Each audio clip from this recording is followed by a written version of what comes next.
NCB ಟೈಮ್ಸ್ಗೆ ಸ್ವಾಗತ. ನಾನು Darshan Hunsur. Repair ವೇಳೆಯಲ್ಲಿ ಸಂಭವಿಸಿದ ಎಡವಟ್ಟಿನಿಂದಾಗಿ ಮೆಕ್ಯಾನಿಕ್ ಮೃತಪಟ್ಟಿರುವಂತಹ ಘಟನೆ ಬೆಂಗಳೂರು ಹೊರವಲಯದ ವರ್ತೂರಿನ ರಾಯಲ್ ಗ್ಯಾರೇಜ್ನಲ್ಲಿ ನಡೆದಿದೆ.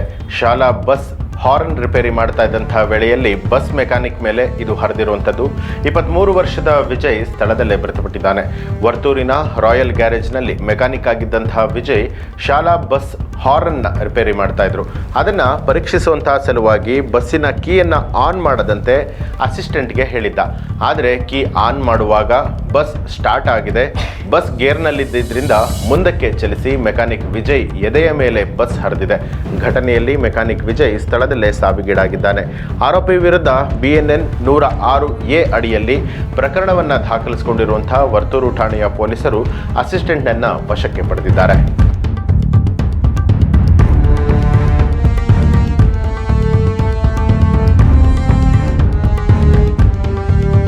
ಆಕಸ್ಮಿಕ ಬೆಂಕಿ ತಗುಲಿ ದನದ ಕೊಟ್ಟಿಗೆ ಸಂಪೂರ್ಣವಾಗಿ ಸುಟ್ಟು ಕರಕಲಾಗಿರುವಂತಹ ಘಟನೆ ಗದಗ್ನ ರೋಣ ತಾಲೂಕಿನ ಜಿಗಳೂರು ಗ್ರಾಮದಲ್ಲಿ ನಡೆದಿದೆ. ರೈತ ಹನುಮಂತ ಬೇಡರ ಅನ್ನುವಂಥವ್ರಿಗೆ ದನದ ಕೊಟ್ಟಿಗೆ ಸೇರಿದ್ದಾಗಿದ್ದು, ಬೆಂಕಿ ತಗುಲಿದ ವೇಳೆ ಅಲ್ಲೇ ಕಟ್ಟಿದ್ದಂತಹ ಹೋರಿ ಕರು ಅಸುನೀಗಿದೆ. 2 ಎತ್ತುಗಳಿಗೂ ಕೂಡ ಗಂಭೀರವಾದಂತಹ ಗಾಯಗಳಾಗಿದೆ. ಜೊತೆಗೆ ಕೊಟ್ಟಿಗೆಯಲ್ಲಿದ್ದಂತಹ ವಸ್ತುಗಳು ಹಾಗೂ ಒಣಕೆಂಪು ಮೆಣಸಿನಕಾಯಿ ಕೂಡ ಸುಟ್ಟು ಹೋಗಿದೆ. ಜಾನುವಾರುಗಳನ್ನೇ ನೆಚ್ಚಿಕೊಂಡಿದ್ದಂತಹ ರೈತನೀಗ ಸಂಕಷ್ಟಕ್ಕೀಡಾಗಿದ್ದಾನೆ.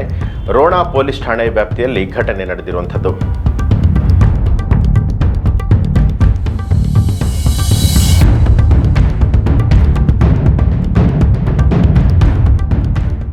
ನಿರಂತರ ಪ್ರತಿಭಟನೆ, ಗಲಭೆಗಳ ಬಳಿಕ ಮಾಜಿ ಪ್ರಧಾನಿ ಶೇಖ್ ಹಸೀನಾ ಬಾಂಗ್ಲಾದೇಶವನ್ನು ತೊರೆದು ಪರಾರಿಯಾದ ನಂತರ ದೇಶದ ಮಧ್ಯಂತರ ಸರ್ಕಾರದ ಮುಖ್ಯಸ್ಥರಾಗಿ ನೊಬೆಲ್ ಪ್ರಶಸ್ತಿ ಪುರಸ್ಕೃತ ಮೊಹಮ್ಮದ್ ಯೂನಸ್ ಅವರನ್ನ ನೇಮಕ ಮಾಡಲಾಗಿದೆ.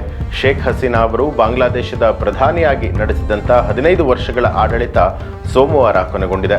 1 ತಿಂಗಳ ಭಾರೀ ಪ್ರತಿಭಟನೆಯ ನಂತರ ಆಕೆ ದೇಶವನ್ನು ತೊರೆದಿದ್ದು ಪ್ರಧಾನಿ ಹುದ್ದೆಗೆ ರಾಜೀನಾಮೆಯನ್ನು ಕೊಟ್ಟಿದ್ದಾರೆ.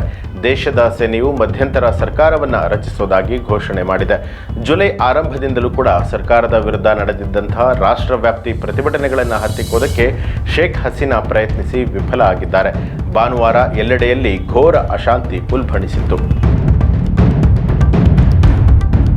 ಇವಿಷ್ಟು ಹೊತ್ತಿನ ಪ್ರಮುಖ ಸುದ್ದಿಗಳು. ಮತ್ತಷ್ಟು ವಿಶೇಷ ಸುದ್ದಿಗಳಿಗಾಗಿ ನೋಡ್ತಾ ಇರಿ NCIB ಟೈಮ್ಸ್, ಅಪರಾಧ ಮುಕ್ತ ರಾಷ್ಟ್ರಕ್ಕಾಗಿ.